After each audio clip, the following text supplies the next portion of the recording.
Parang bihasa magmakawa. Nakasakay kami ulit mga bandang 1 na. Mabilis lang yung biyahe kasi wala naman traffic. Kaya nakarating kami medyo maaga pa. Kuyang guard, dito po ba yung audition sa artistahin? Ay, mamaya pa ma'am, maaga pa. Balik kayo mga 3 PM. Fill upan nyo na lang po muna tong papel tapos bigay nyo pagpasok nyo mamaya.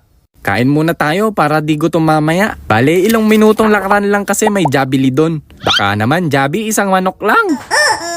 Habang nakain kami, pinilapan ko na din yung papel para wala na akong aalahanin pagbalik doon. Maya-maya lang, dumating na yung oras ng audition. Pagdating namin dun, ang daming mga nakapila na. Binigay ko na nga din pala yung pinilapan ko. O, galingan mo ha. Good luck. Ayos mo ka pag may camera na.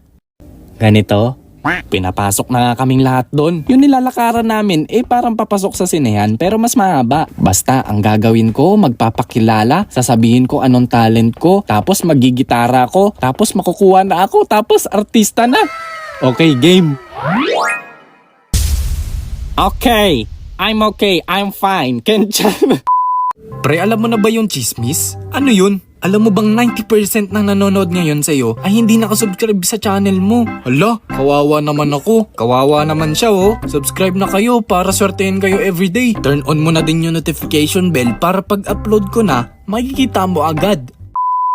Okay, kayong lahat, ganito gagawin nyo ha. Lalakad kayo sa gitna, ngingiti kayo sa camera, sabay 3 seconds, posing, then lakad paalis, okay? Okay, go! Isa-isa na nga silang rumampa, lalakad, poposing, ngingiti, tapos napansin ko yung iba pagbaba ng stage pinapapunta nila sa gitna. Yung iba naman sa dulong side ng mga upuan. Ba't kaya nila hinihiwalay? Hoy, next! Ikaw na, Totoy. Okay, lakad. 1, 2, 3, smile sa camera. Okay, tama na. Ama ka na. Doon ka na, pwesto ka na doon. Bale, isa ako sa pinapwesto sa dulo. So naisip ko, baka hinahati yung grupo namin tapos maglalaban-laban. Habang nanonood, may nakita ko doon na sobrang pogi.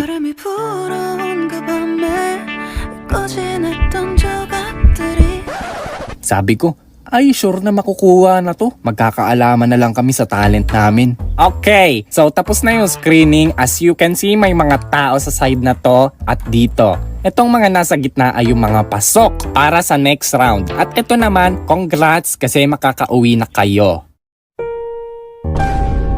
Oh, galingan mo anak ha? Nakaw! May sasabihin list doon. Siyempre. Sige na, sample.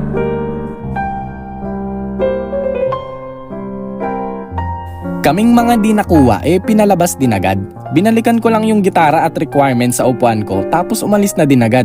At dahil yung mga guardian namin and parents ng iba sa labas lang naghihintay, nagsigawan sila na sobrang tuwa. Tas mga nagtatanong kung pasok na ba?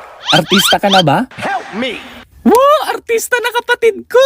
Magpa-picture na kayo dito habang maaga pa pasok ka na ba? Hindi. Actually, sobrang lungkot ko nun kasi imagine, tinignan lang yung ngiti namin ng 3 seconds sa dami ng requirements, preparation at talent na pinractice mo, kung hindi maganda yung ngiti mo, wala din pala. Ayos lang yan, baka di ka talaga sa pag-aartista. Hanggang sa bus pa uwi, sobrang sad boy ko nun. Kulang na lang magpatugtog ako habang nakadungaw sa bintana Nanghihinayang ang puso ko, dinala ko pa yung gitar.